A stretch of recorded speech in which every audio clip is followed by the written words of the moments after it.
What's up, my friends, and hope today you are ready to ascend to the next level skill-wise. If you want to be the best of the best, after watching this video, you will be. Trust me. Now, you're not gonna be like my level, obviously, because I'm just just joking. But I've been using the claw technique for over 3 years now. I've been starting in Rainbow Six Siege since drop shotting was a thing there. It removed it, but I was still using it, and I still use it today. But in Call of Duty, trust me, it's a must. I mean, I started my KD like 0.9, and now it's around 1.2. I mean, it's not god level because I'm not that good overall, but it made a difference for me, so it can make a difference for you again. I'm gonna make it as simple as possible. I just grabbed here some notes I'm gonna share with you, and we're gonna go through them, okay? So, I know it looks daunting, but trust me, once I go into it and I'm gonna explain to it, it's not gonna be such big of a deal. But what the? How this get here? Yeah, anyways, sorry. This is what I was trying to. I mean, I don't think you're gonna see anything because the camera is different, as you can see. But I'm gonna tell you what it is. Maybe I can switch it, I don't know, but I don't think so. It's called How to Use a Claw. I split it up in 3 nice categories, which I'm gonna go briefly over each of them. The first one is gonna be the mechanics slash the technique. The 2, I'm gonna give my opinion, what is better, sliding or jumping. And 3, how to prepare for the mental aspect when you're gonna try a new technique. What I did in order to give me, patience to learn this, because it's gonna be a struggle, but we're gonna go into that when we get to that category. So first, we go over the technique. So let's go down and dirty. Okay, guys. So we are in a nice little game. So what you see on the screen right now is the actual gameplay that we're gonna use as example. So what you need to do in order to perform this is obviously this is it. This is the placement right here. I will not try to explain as much because I don't know English that well. But as you can see, I'm gonna use my point finger to either drop shot, or jump, and with the ring finger or middle finger, I'm gonna use it as a shooting thing. I'm gonna reload also with the point finger. Also, another setup you will need to do, I'm gonna show you on the screen right now, is you're gonna switch around your settings also in the PlayStation settings. Okay, I'm gonna press this in order to run.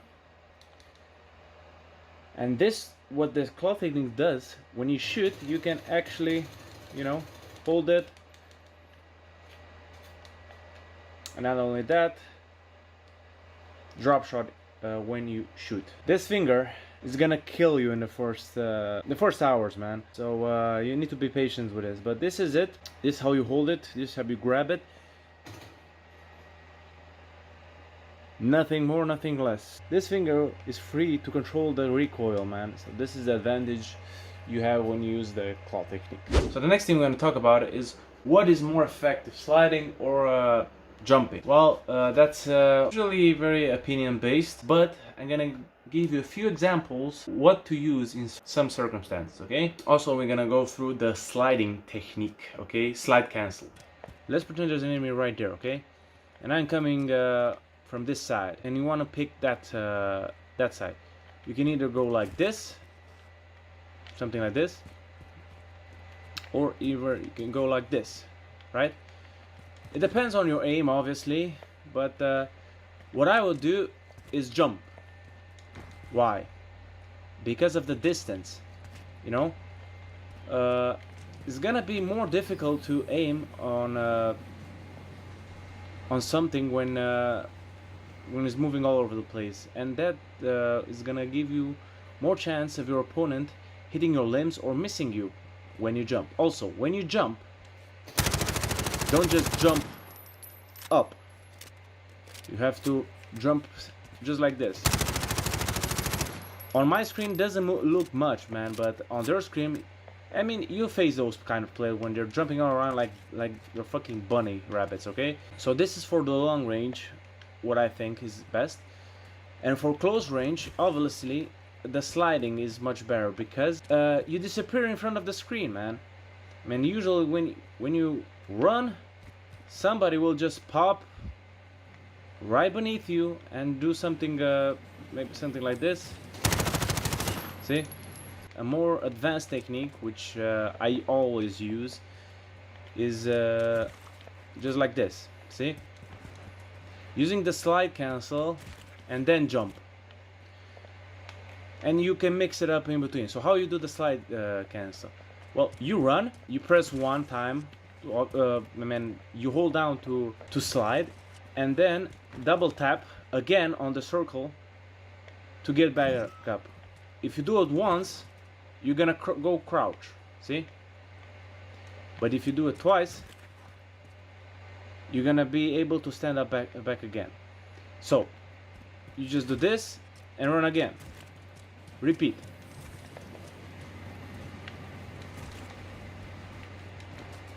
And just do this.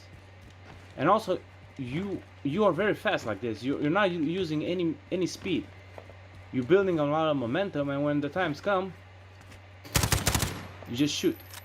See? Oh. I mean, in theory it looks easy, and when I do it, it looks easy, but you have to keep in mind that you have to practice this, man. It ain't came easy, man. I use it for 3 years. I don't need a scuff controller. Obviously, a scuff is gonna be much easier to do, but it's very expensive, and not all of us can afford a scuff. Even this is very expensive. You just need to do this, even if you're not trying to shoot someone. Just need to do this over and over again, just like this. Jump, then down, jump, then down, and keep mixing it up, you know. And eventually you'll get used to it, and you'll do it without even thinking. Also, another nice little note: what if you're close range with them and you don't finish the fight? Well, imagine if you see a guy going like this, middle range, shooting a bit, jumping all over the place. Usually, new players are gonna get intimidated by that, man. The second encounter, I bet, of course, the beginners, or even the not advanced players, just gonna sit there and hold an angle, just like this, crouching, and just peek it. But you, if you come like a little madman and jump, doing all kinds of sticks, drop shotting and all that, you're gonna have much more of a chance to win that fight. It's not a guarantee, obviously. You're gonna lose some gunfights, but most likely you are gonna win it if your aiming is correct and all that, you know. And depending on what opponent you're facing, because some players are just godlike, and your reaction also, because this is depending also on the reaction. See? But this will give you a much better chance, okay? Finally, last but not least, is the mental aspect, because this is very important to keep you going, because this will come, but if you are willing to put in the time, leave your ego outside of the room and just sit here, do your own thing, practicing, and die a thousand times, man. I've died a lot of times, but once you starting to get those kills in, few kills, man, it's gonna feel so satisfying, man. And eventually you will improve, and it's gonna give you more confidence in order to approach a gunfight. So it took me like, I don't want to exaggerate, because I usually don't tell you bullshit, other when I'm joking around, obviously, but this time around I'm talking real seriously. It took me like 3 days, but I was grinding like hell. This little finger, man, I couldn't fault it, man. No jokes. I was so willing to improve that I would have done whatever it took. I didn't have the money to buy a scuff, so I need to do what I need to do in order to improve. And this, I felt, it will gave me an advantage. And it actually did, because my KD improved. 100% this will help. There's no what if. If you're struggling right now and you're a beginner, trust me, go for this setup. It will change your gameplay, your KD, and all that. So, thank you for watching, guys. I know It wasn't the best tutorial ever that you saw in your life, but hope it did help. If you have any questions, please leave them down in the comment section below, and see you in game, okay?